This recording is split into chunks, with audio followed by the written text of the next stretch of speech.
What's going on, everybody? Mezariah here, and I'm back with another video. Today's video, I want to get into the origin of Destiny Swap, the biblical evidence that we have for Destiny Swap. And before we start this video, I want you to please like, subscribe, comment, share this video with anybody that you may feel may resonate with this video, that may need the encouragement, the knowledge, the wisdom, all of the above, so they can piece things together in their own life. And for the past few years, I think a lot of people probably on TikTok, on social media, they have kind of connected the dots to Destiny Swap through the Bible. And one of the best examples in the Bible for Destiny Swap is Jacob and Esau. It's not really connected to how we're going through the same exact things as Jacob and Esau, but it paints a picture, and then it actually ties up towards the end of the Bible. It shows you how everything is a full circle, how the Bible is a full circle, how our experiences are full circle moments, and it's a continuous thing for all of us. So when you talk about Jacob and Esau, right? These are twin boys that were in the womb, and they were fighting before they even came out of the womb.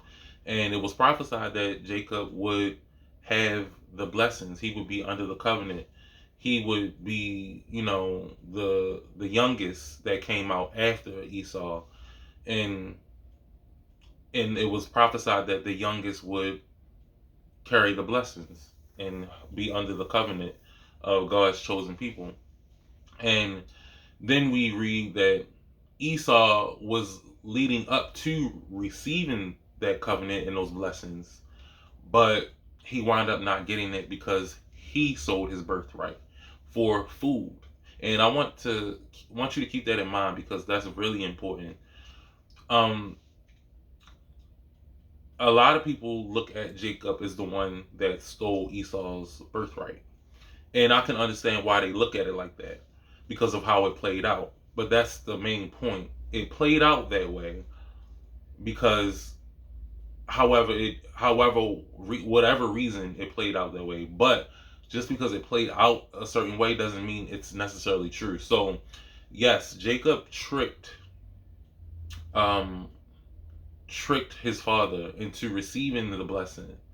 But remember, it was already prophesied that he would receive the blessing, and he actually convinced Esau to um, to sell his birthright for a bowl of porridge. So this is manipulative to some degree. This is manipulative, very manipulative. But we have to understand what the implications of this is. So you have a man who is Esau, who, under desperation, because he was so hungry and he was so exhausted, that he didn't understand the importance, and he didn't have the wisdom of what his birthright really was, and he winded up selling his birthright for a bowl of porridge. Now, what does that tell you, right? What do I talk about on my videos? It's all about what we do. It's all according to us, right? It's all according to what we invite in, what we reply to, what we respond to, what we accept, what we say yes to. So he said yes to selling his birthright for a bowl of porridge. And what can you connect that with, right? Now, a lot of us will see the things that we dream about, right? A lot of us have dreams, and we see ourselves eating in our dreams. And that's for a reason, because the enemy is using food to manipulate us, to throw away our destiny. And whenever you're eating food, you have to really, really pay attention to your dreams. You have to really be paying attention, because it could be the food that you eat that can give up and forfeit your destiny. So even though Jacob got Esau with food, right? Remember, the spiritual, in the book of Genesis, it was prophesied that the youngest will receive the blessings. So the way it transpired and how Jacob received those blessings, it transpired completely differently. it was an ugly way of how he received them, but it was still his to begin with. But of how he received it, it put an ugly taste. It put a bitter taste in people's mouths because it looked as if he stole it. And this is what happens. This is why I say you heal regardless of what takes place. If you know your birth, I'll say, if you know your blessings were completely taken from you, right? You have to get over it. Because what happened to Esau? He actually never got over it. He never got over it, and he hated Jacob forever. He hated Jacob because of his destiny being stolen, quote unquote, because it was stolen. But according to God, it wasn't stolen because this was prophesied that Jacob will be the bearer of these blessings. So when you understand the spiritual implications of all of this, you start to understand and just accept things for what they are because it happened for a reason. And once you understand that reason, that's when you start to really understand who you are and what your purpose is. You know what I mean? And how it's not always just attached to just blessings and blessings and blessings. So Jacob received those blessings and that's it. You know what I mean? So a lot of people will probably look at that story and be like, well, that was the destiny swap. It really somewhat not really, because it was already prophesied. God already spoke it. He already said that it would happen. He already said. He just didn't give us the mechanics and the specifics of how it would happen. And then later we read on that Jacob did this and Jacob did that, and he tricked his father and did all of these things. But it happened, and it was according to Esau, because he sold his birthright. He decided to do that. He invited that in. He didn't know the importance of it. Clearly, it was clear and obvious that he didn't know the importance of his birthright. If he did, I'm quite sure he wouldn't have did that. He wouldn't be so mad. So there we are. And that is one of the closest examples of destiny swap. But then, right, we get to the book of Revelations. We get to the real destiny swap, the attempt. We get to the real destiny swap attempt. And now, for people that haven't watched my videos, who don't know me personally, which is most of y'all, I have an understanding of my heritage. I have an understanding of who I am as a black person. And I want it to be known that I am not about race superiority or race this, race that. But the facts are the facts here, right? We have to look at things very seriously. So I am a person that identifies as an Israelite, and that is under um, Israel, which is Jacob, because Jacob became Israel later when he received the promises. He had a descendant of different nations or different peoples in his tribes. He had 12 plus sons that took on the heritage of the chosen people of God. And I know, with knowledge and understanding of the scriptures, and if you look in the book of Deuteronomy, that these specific curses only fit a certain type of people. I've known this since I was 20. I've known this since 2012, since I was like 18 or 19, right? And I understood things to another level. This is something that I never would have just accepted. I had to really dig deep and really get unplug myself and unlearn everything so I could understand this and digest everything. So I am not one of those Hebrew Israelites that stand on the corners and disrespect people and and just talks crazy to people, right? So I am a person that just has the knowledge of who I am, and I move accordingly in my authentic self, and I know who I am under God individually as a person, because we are to work out our own salvation, right? And we are to do the works and use the gifts that we have to help and educate and intercede and do all these great things for people. But when we talk about the real destiny swap, and you know who the real Jews are, I can get into that. I don't want to get too deep into that. Maybe I will get really deep into that. When you know who the real Jews are, right?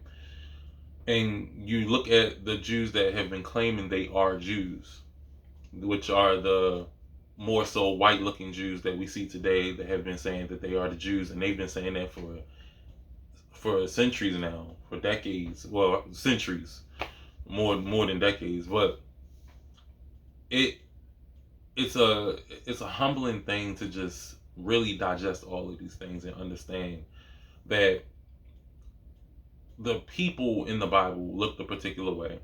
And you want to tell you, even my own self, you want to tell yourself that no, this is not true, this is not true, this is not true. But you keep going back, and it keeps making sense, and the dots just keep connecting. They just keep connecting.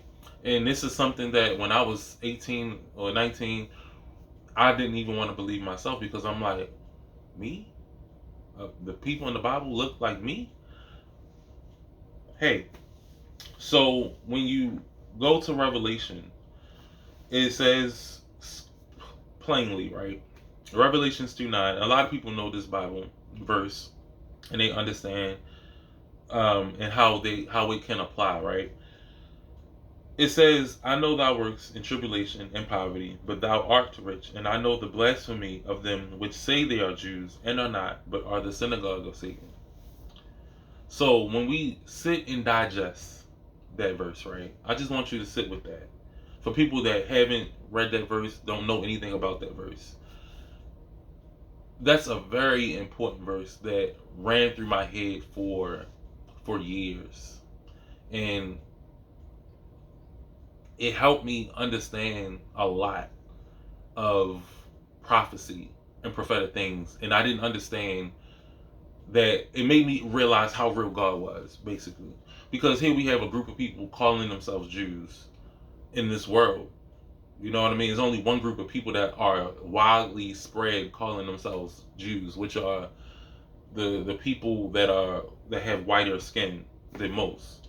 And I want to reiterate. I don't want to turn anybody off. This is not a race video. I'm trying to make a point here. I want you guys to understand, because whether you're black, whether you're white, whether whoever, whatever race you are, you can be in a destiny swap with anybody. So this is not the point that I'm making. I'm not trying to talk about black versus white. And if it calls for me to do that, then I will boldly do that. But this is not that video. I want everybody to take this in, right? Um, when you look at this verse and you start to see how things have came to be, and you understand prophecy and spiritual things and how it all ties together, you start to look at the Bible differently. You start to understand the mechanics of the enemy, the devil, and how he is so cunning. So here we have a group of people that claim they are something but are not, and they have, in a sense, they have all the blessings that technically belong to us, because they have attributed themselves to a culture that is not really theirs. Now, this is not like, I can't get into all of the specifics, because that goes on and on and on, right? You have to do a lot of your research on your own. And this is not necessarily all on them, right? Because we have to take accountability for why we are in the position that we are in as black people in America, right? So it would kind of be so hard to understand if you look at the state of black people, and you see them in the cities of America, and they look a particular way, they are struggling in a way. I'm not saying all black people are struggling, but they, if you compare them to the Jews that you see, you ask yourself, well, how did the Jews steal this, and how did they take on an identity that looks completely contrary to what we are perceiving people to look like? You see what I'm saying? But the whole point is that the black people that you see today are under a curse and are under attack because of their own doing, because of their ancestors doing, because of their forefathers in being into idol worship and understanding, not understanding the wisdom that they should be walking in when it comes to sin, and it caused their descendants, which is me, one of them, to be under curses. Now, black people in the states are not the only Israelites. You have Israelites everywhere that are all scattered throughout the world, right? And you have them everywhere in the world. They're like the numbers of the sands of the sea, right? That's what it says. I forgot what book that was. But we are everywhere. And we have been scattered. We have no structure in our communities. We have no we don't have the blessings that we were supposed to have because of our disobedience. So on one end we have a people that were disobedient, and we were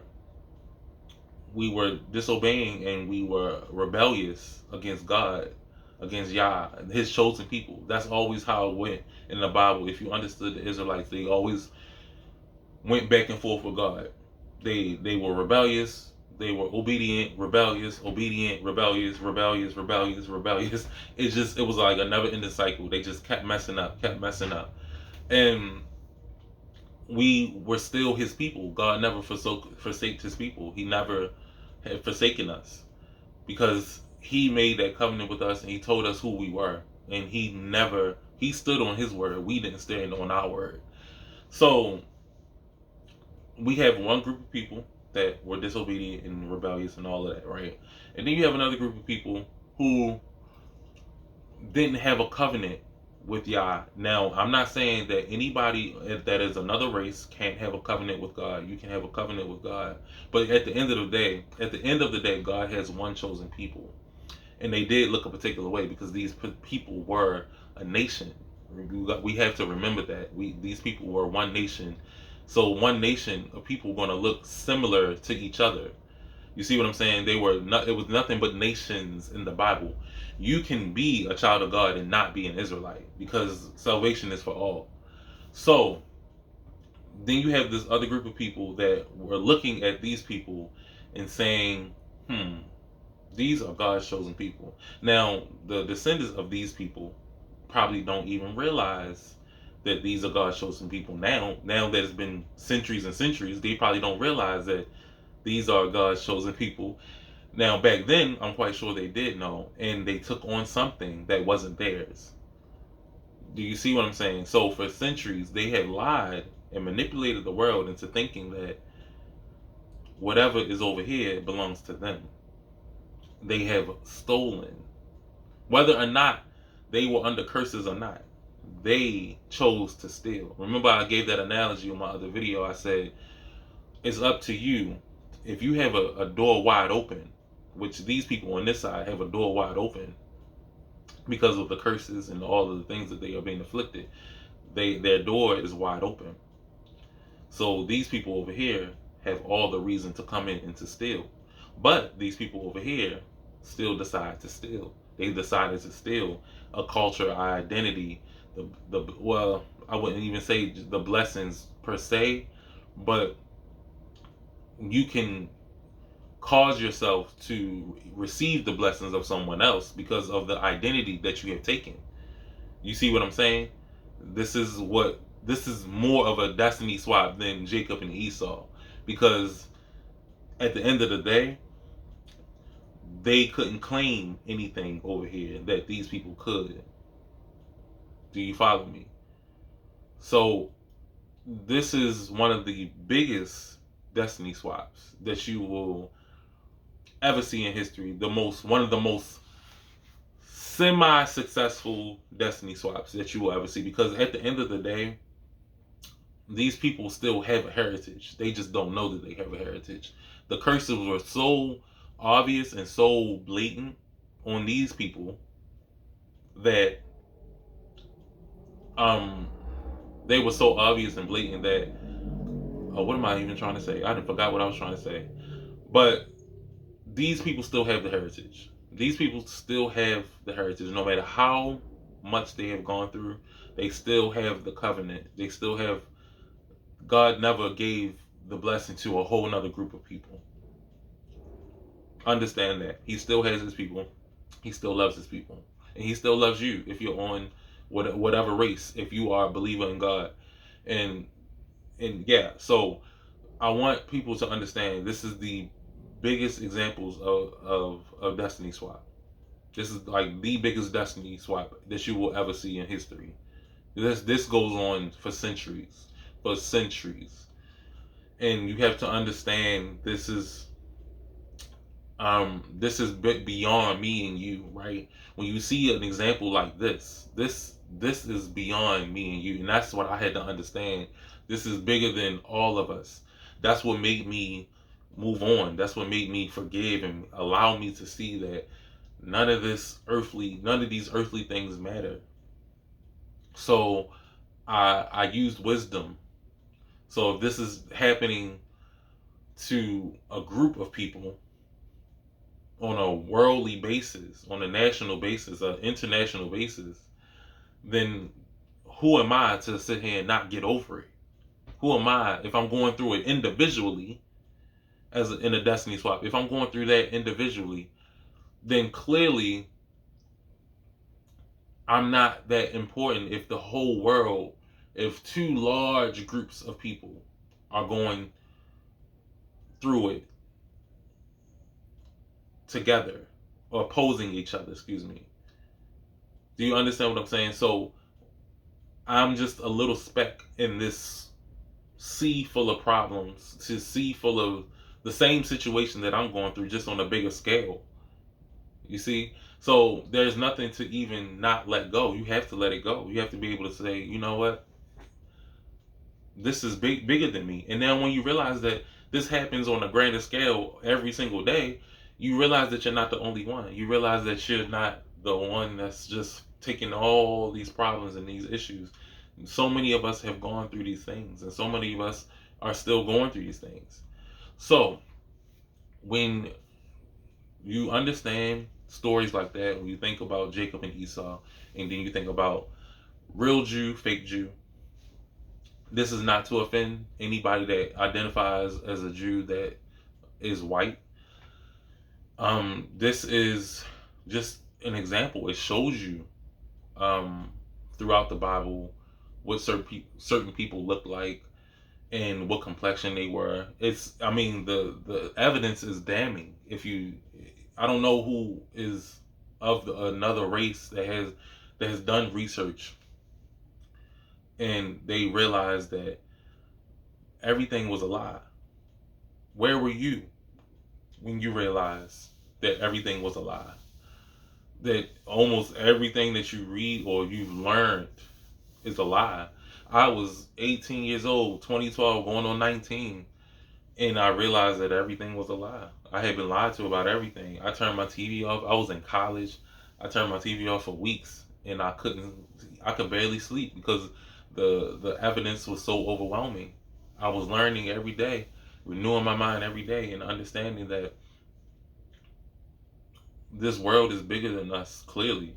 But when you start to actually understand that it's really bigger than us, and when we have no control over the things that happen inside, and that we resonate more with the things in this world than we would ever think that we do, and we are all going through the same problems. So these are the best examples of destiny swap. If you don't truly understand what I'm saying, then I will try my best to make another video and to help you understand what I am even saying in this video, so you can move on in peace and understand and connect the dots and piece the pieces together, so you can move on from this wicked demonic thing called destiny swap. So you can understand that both parties play a part, usually to their disobedience and usually to the spirit of theft in the other party, the envy, the jealousy. You see what I'm saying? So you got disobedience on this side, and then envy and jealousy on this side, and not being able to let go, not being able to heal, not being able to just say this is what it is on this side. So You guys, I hope this edifies you. I hope this helps you. I hope this helps you understand the root of what we think Destiny Swap is, what we know to what Destiny Swap is, some of the mechanics, some of the specifics. But at the end of the day, it always points to both of us. It always points to the victim and the abuser. It's always a grander example, a grander thing that you can use to help you understand what you are really facing. So with that being said, guys, I'm out and I'll be back with another video.